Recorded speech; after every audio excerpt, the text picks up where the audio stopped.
What is a Voyager? A Voyager is someone who travels far distances to faraway lands. They voyage. But we're not here to talk about what a Voyager is. We're here to answer the question, who is Voyager? Voyager is a new character that came on the scene in the pages of Marvel comic books 5 months ago, in September of 2017, gracing the pages of Marvel Legacy #1 as a statue. Valerie Vector, who goes by the name Voyager, is a founding member of the Avengers that nobody remembers. Hi guys, I'm Jesse, you're watching JLS Comics, and thanks for pressing play. Today we're talking about this brand new character. A lot of mystery surrounds her. She's enshrouded in questions, she's enshrouded in mystery, and she's shrouded in gold. So we're going to talk about what we know about her so far, which really isn't that much, and present a couple theories about who she might actually be. So, in Marvel Legacy #1, which came out in September of 2017, we have Jarvis gazing out the windows of Avengers Mansion, Nadia Pym at his side, and he says to her, his mind trailing off in thought, "Have you ever felt as if some part of your surroundings, some insignificant detail is just wrong?" She goes, "No." And he says, "It must be jamais vu," which it's basically the opposite of deja vu. Something that, you recognize something in the situation, but it's still, even though you recognize it, it's still unfamiliar. Cut to the next panel. We get to see the lawn outside, the manicured landscape, beautiful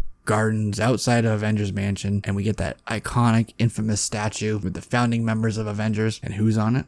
That's right, Voyager. So then we cut to Avengers 675. It's the start of the No Surrender event. All over the world, there are massive natural disasters. There's unbelievable levels of destruction, and all of the Avengers teams are all assembled to struggle and keep all of these people safe and out of harm's way, or potentially stop whatever the event is. All the while, superheroes are just seemingly randomly turning blue and freezing in place, but we learn later that that is the result of the Game Master and the Challenger playing a cosmic game, and these are basically chess pieces. Now, the Challenger had just recently come back because he was trapped outside of time and space and reality itself. That was his punishment for a lost game he played previously with the Game Master. He had to remain outside of reality basically until the universe ended. And that's exactly what happened in 2015 Secret Wars event, which ended, well, it ended everything. So he was able to come back, re-challenge. The Earth was plucked away from the Milky Way, was observed by Captain Marvel from Alpha Flight Station in near Earth orbit. The Game Master recognized that the superheroes of Earth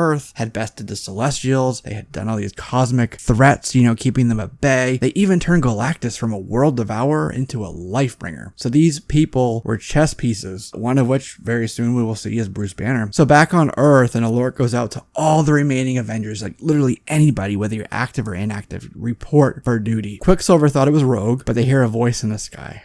And the voice goes, "She didn't, I did." And who is it? It's Voyager. And we get a little bit more after that about who she is. She's a founding member of the Avengers that nobody remembers. And some pivotal moments in Avengers history were changed to accommodate her. She was the one who named the Avengers instead of Thor. She's the one who exclaimed "Avengers Assemble" for the first time instead of Captain America. She's the one who said "Even an android can cry" when Vision joined the team instead of Hank Pym. And it was in Avengers 70 where, retcon that is, that she was the one who fought a character named Victory the Electromagnetic Man. Coincidentally, the person writing this current event, Mark Waid, is the same one who wrote a character for DC named Triumph. And coincidentally, Triumph is a founding but forgotten Justice League member. So anyway, she was fighting with Victory, massive battle. Victory dies, and Voyager ends up displaced from time and space, including all memories of her from everybody. And that's what we get at face value from an unreliable narrator. But the fun part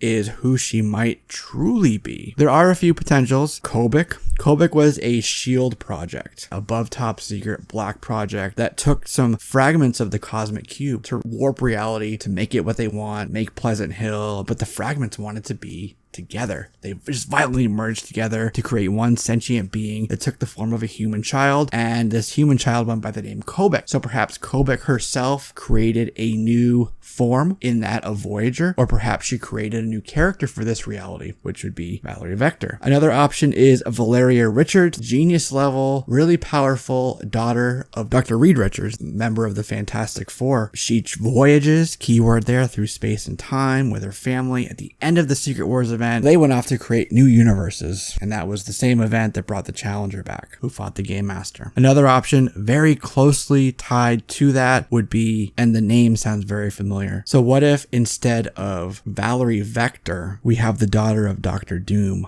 Valeria Victor. Still tied to the FF, still tied to Reed Richards, still tied to that whole mythos, but the name sounds so familiar. Another option is that she is a gender-bent version of the Sentry. She shares a very similar forgotten about backstory. Sentry's one who basically had to team up with Reed Richards, there he is again, and Doctor Strange, where they created a whole system which made everybody, including them, forget about the Sentry. So when the Sentry was just completely forgotten about until later on when he was needing to be reactivated. Everybody remembered her. Another option is her, Paragon, Aisha, whatever you want to call her. She's got golden skin and blonde hair. She also goes by Kismet. She was an artificial life form created by Enclave to be the mate of him, who went by Adam Warlock. Now, Adam Warlock was created by the High Evolutionary, he. And that ties into the next thing I want to tell you about. Perhaps Voyager is Viv Vision. And I mentioned to you that something happened right before No Surrender, and that right before thing was Worlds Collide. So Viv was captured by the High Evolutionary on Counter Earth. Earth and Counter Earth were phasing through each other. Two Earths are on two different planes of existence. They vibrate with two different vibrational frequencies. But the High Evolutionary had this massive machine that had the higher evolutionary trapped in it, by the way, called the Orbit Engine. And this was slowly bringing the two frequencies into alignment where the worlds would collide. It was just a massive extinction level experiment by the High Evolutionary. But as those vibrational frequencies got closer together, matter, life, meteors, things were able to pass through each of those things. During this time, while Viv was captured by the High Evolutionary, he transmogrified her synth body to flesh and blood, thinking that she was upgraded. She didn't want to be synthesized. She wanted to be something real, is what he thought. So what happened was they needed to stop the Orbit Engine to save Earth. And the one way to do that was to throw off the adjustments in the settings. So the Higher Evolutionary, he had just escaped. He told her that if you step into that, it will throw off the adjustments, but it's going to tear you apart. But it was in Champions 14, it was revealed that she was not torn apart by those vibrational frequencies.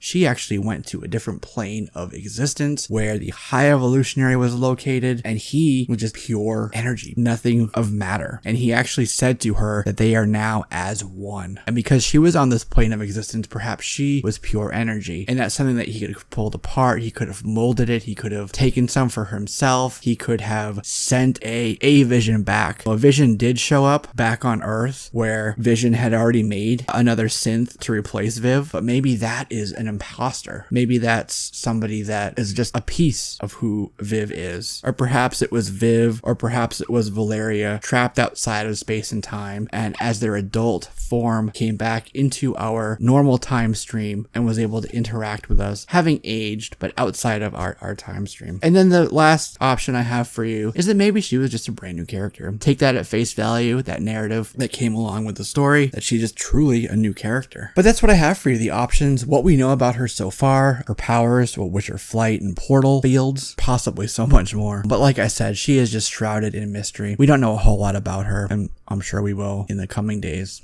and coming books. Let me know down below what your theories are, what your thoughts on who she might be or who she might not be. Who do you think she is? What do you expect out of this character? And let me know what you think of my potential candidates for her identity. That's it, guys. Go ahead and, leave me a like if you like this type of content. That'll tell me that you want me to make more of these types of videos. And if it's your first time here, go ahead and hit that old subscribe button with the little bell next to it. You want to be one of the first to listen to these videos, so you'll be one of the first people to know when I upload new content. And that's it. That's going to do it for this video. Have a good night, everybody. This has been a history and origin video for Voyager.